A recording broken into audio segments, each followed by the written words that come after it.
Welcome to the deep dive. You know the drill, right? We take your burning questions And dive deep into the sources. to give you the knowledge you need fast. So today, we're tackling a pretty big one. Yeah, a classic. Book 4 of Adam Smith's The Wealth of Nations. You guys really wanted this one. Tons of requests. So our mission is to unpack the core themes, go chapter by chapter, and really help you understand this really important part of the book. Yeah. And we'll even peek ahead to what Smith covers in Book 5. All right, buckle up, everyone. Let's dive in. Book 4 is crucial, because it's where Smith really starts to analyze different approaches nations take to their economy. Right, like different economic models almost. Exactly. He called them systems of political economy. He looks at like the underlying philosophies driving these approaches, like the DNA of different economic models, you could say. Super interesting. Yeah. So chapter 1 kicks things off with of the principle of the commercial or mercantile system. Right. Can you break down this mercantile system for us? Like, what's the big idea? So basically, the mercantile system is all about precious metals, gold, silver. They believed that a nation's wealth could really be measured by how much of this stuff they had. Like, more gold and silver equals more powerful, more wealthy. Okay. It's a pretty straightforward idea, I guess. It is, and it's interesting because, you see echoes of this even today with debates about trade surpluses, trade deficits. Like, it still kind of has a hold on us, even though modern economics looks at it all a lot differently now. Right. Yeah. So if gold and silver are like the key to wealth, how do countries actually get more of them? Well, under the mercantile system, they focused on two main things. One, encourage exports. Like sell, sell, sell. To other countries. Yep. Got it. And two, discourage imports. Like buy as little as possible from other countries. So kind of like a we can make it here mentality. Sort of, yeah. They use tools like duties. Which are basically taxes on imports. Exactly. Sometimes even banning certain foreign products completely. Yeah. And these duties had this double effect of, generating revenue for the government, but also making imported goods more expensive. So people would be less likely to buy them. So they're nudging people to buy local. Yeah. Yeah. And the whole point of all this was to create what they called a favorable balance of trade. Meaning you export more than you import. Exactly. So the idea is that the difference would be settled with, you guessed it, gold and silver flowing into the country. Makes sense. What? Doesn't Smith start to kind of poke holes in all this, like even when he's laying out the basics of mercantilism? He does. He starts to point out some inconsistencies within their own logic, even using examples that the mercantilists themselves would agree with. Huh. Interesting. Like in the later part of chapter 1, he talks about this scenario with trade between two countries, and both are exporting, some stuff they made domestically and some foreign goods. But he argues that the country that exports more of the stuff they made themselves is the one who really benefits, which, might seem obvious now. Yeah. But it challenged that whole mercantilist focus on just the overall balance without really looking at where the stuff being exported came from. Right. So he's already kind of shifting the focus away from just the raw numbers of imports and exports. Right, right. And then there's that whole idea of if England is buying more from France than France buys from England, and the difference is being made up with gold and silver going from England to France. Yeah, the mercantilists saw that as a huge problem.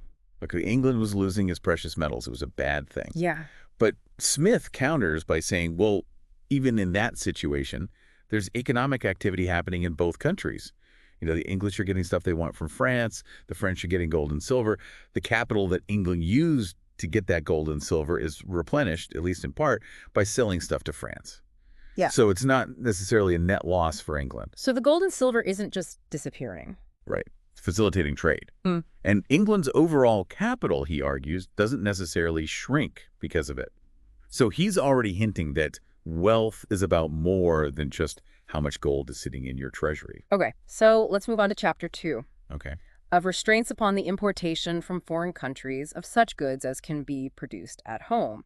That's a mouthful. Yeah. But it sounds very mercantilist, like they're trying to limit imports. Oh, absolutely. This is all about protecting and encouraging domestic industries. Yeah. Like, if you can make it at home, why buy it from someone else? Keep the money local. Exactly. And by limiting competition from those foreign producers, you create a market for domestic goods, more jobs, more wealth stays within the country. Okay, but I'm guessing Smith has some thoughts on this too. He does. He argues that these import restrictions can actually steer a nation's industry down a less productive path, less advantageous, than what would naturally happen in a free market. So he's saying there's a more natural way for an economy to develop. Yeah. He emphasizes that the total productive capacity of a society is limited by its capital, like how much money, resources, and stuff they have to work with. Mhm. And if you artificially direct that capital through these protectionist measures, it can lead to a less productive and ultimately a less wealthy economy overall. Hmm. So less government interference, more letting things play out naturally. That's the gist of it. Yeah, And this is where that famous idea of the invisible hand starts to come into play. right. That's a big one. Yeah, he argues that individuals, when they're just pursuing their own self-interest in a free market, often end up promoting the good of society more effectively than if they were explicitly trying to do so. Interesting. It's like this unintended consequence. Yeah. It's not that people are setting out to make society better, but the competition. The interaction of all these individual actions, it inadvertently leads to a more efficient allocation of resources and greater prosperity for everyone, Mm. as if guided by an unseen force, an invisible hand. So it's kind of like individual ambition actually benefiting the whole. Yeah, that's the idea. And this really challenges that whole need for government intervention, with these import restrictions, try to control everything. Interesting. Okay, chapter 3.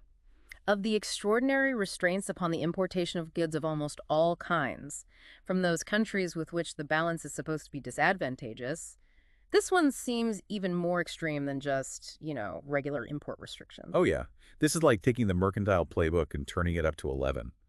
It's about imposing even harsher restrictions, sometimes even complete bans on imports, specifically from countries where they think the balance of trade is unfavorable. So they're really trying to punish those countries. Pretty much. Huh. Like actively limiting trade with anyone they perceive as draining them of their precious metals. Wow. Yeah.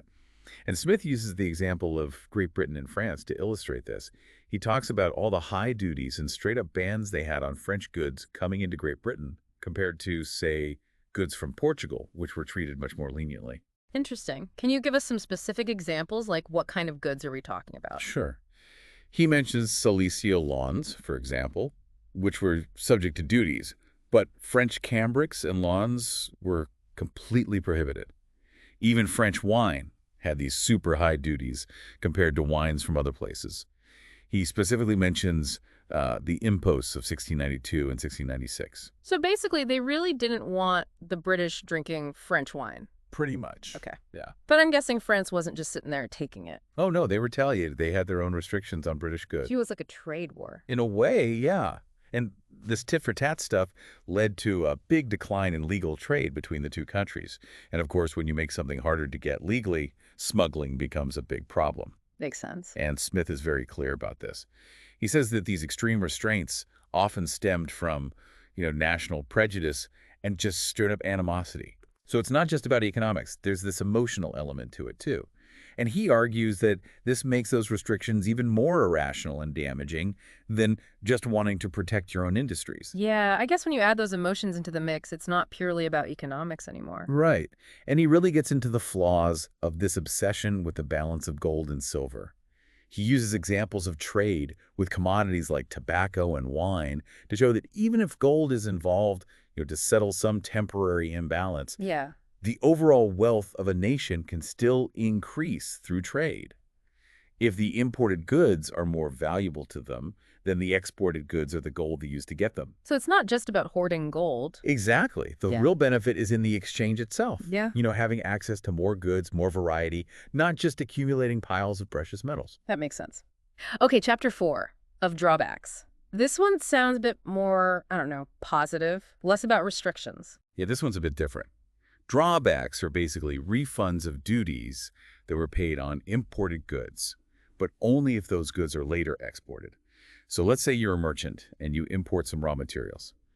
You pay a duty to bring them into the country. Okay. You use those materials to make a finished product. Then you export that product. With drawbacks, you get a refund on that original import duty. So they're encouraging exports by taking away some of the cost. Exactly. They're trying to make domestic manufacturers more competitive internationally by lowering their costs. It's still kind of aligned with that mercantilist idea of getting a favorable balance of trade, but they're using a different tactic than just limiting imports. Okay. So chapter 5 is of bounties. Hmm. And a bounty is basically a payment or like a reward to encourage a specific activity. Right. And in this case, it's about bounties on exports. They're giving money to domestic producers to encourage them to export specific goods. So like a bonus for selling stuff abroad. Yeah. And the idea is that this will lower the price of those goods in foreign markets, make them more attractive to international buyers, and ultimately, it's supposed to boost domestic production of those specific things. Okay. And Smith talks about the corn bounty in England as an example. He does.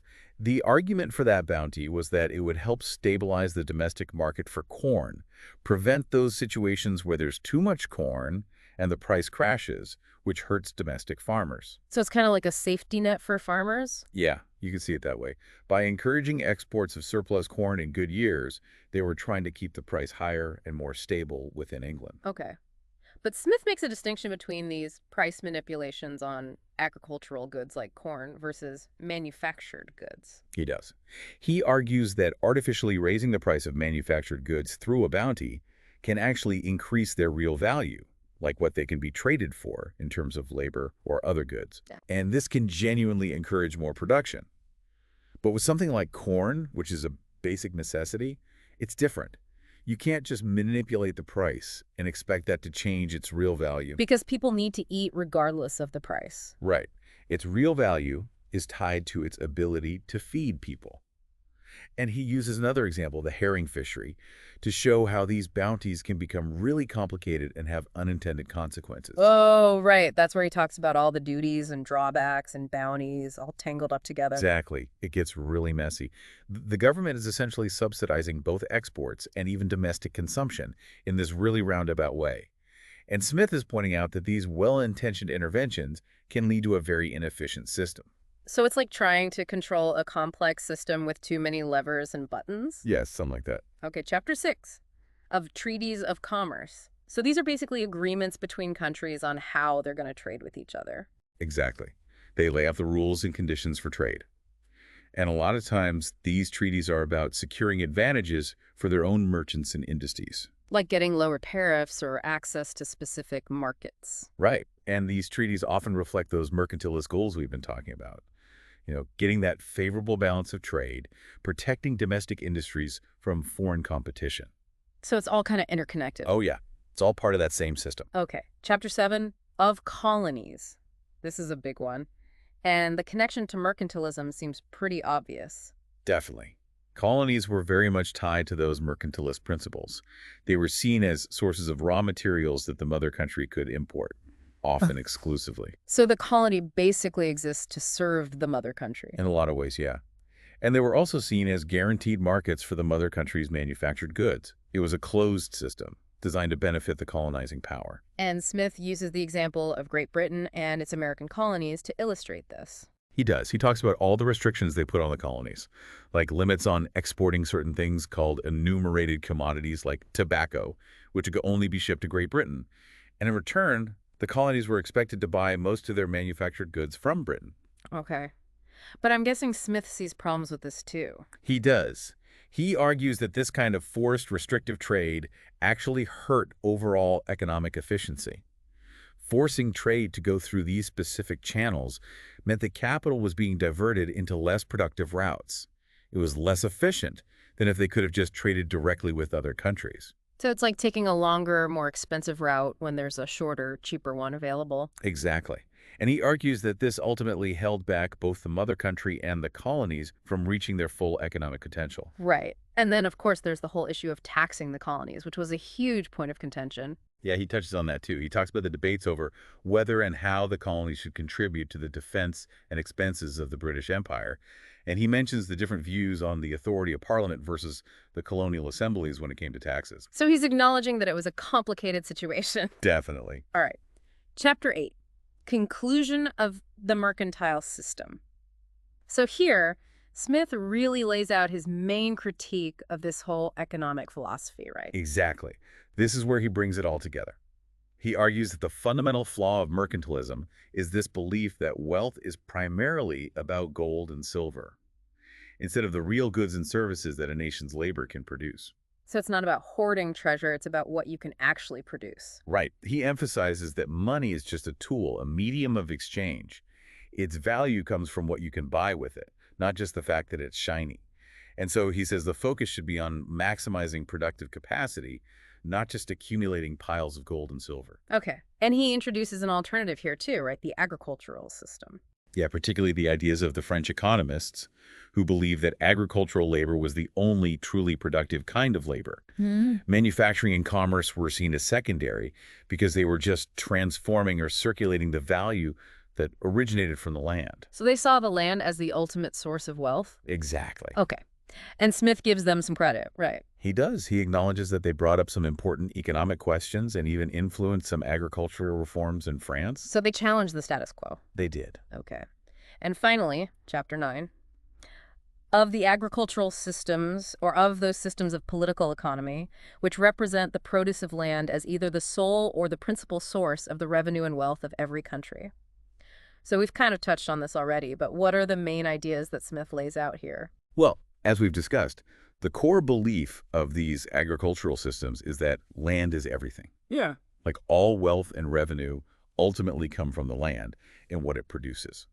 They saw manufacturing and commerce as necessary, but not really productive in terms of creating new value. They're just changing the form of existing value that came from the land. And they had a way of visualizing this, didn't they? Like a model of how wealth flows in this agricultural system. Yeah, they had this thing called the economical table, which was a pretty sophisticated model showing how wealth generated from land circulated through the economy. Okay. But Smith points out that this view has a big problem. Which is? It ignores the value that's created in manufacturing and commerce, even if those people are consuming what they produce or trading it in the short term. Yeah. Their labor still adds value to the overall economy. They transform raw materials. They make it easier for people to trade. It all contributes to the total wealth of society. Right. So that's it for book 4. It's amazing how Smith really dissected these dominant economic ideas of his time. Mm-hmm. But before we go, what about book V? Okay, so Book V shifts gears a bit. It moves from the creation of wealth to the role of the sovereign, or government, as we might say today. Okay. It delves into things like national defense, justice systems, public works like infrastructure, and essential institutions like education, So it's about how the government spends money. and how they get the money to spend. He talks about taxation and public revenue. So he's Yeah. building on everything we've discussed in the previous books and looking at how these public responsibilities affect the economy as a whole. Very interesting. So for everyone listening, the big takeaway from book 4 is understanding these different economic systems: mercantilism, the agricultural system, and what their core beliefs and assumptions were. Yeah. It's a great way to see how people thought about wealth and prosperity back then. And it sets us up perfectly for book V, where we'll see what Smith has to say about the government's role in all of this. And this raises a really important question for you to think about. How do those principles and debates we've explored in Book 4, about trade, about protecting domestic industries, about what wealth really means, how do they still resonate today? Are they still relevant? Do they clash with current economic policies? Yeah, that's a great question. There's definitely a lot to think about. Yeah. Thanks, everyone, for joining us for this deep dive. If you want to keep going on this journey of understanding economics, And we know you do. we highly recommend checking out Book V of The Wealth of Nations. And until next time, keep those questions coming. See you on the next deep dive.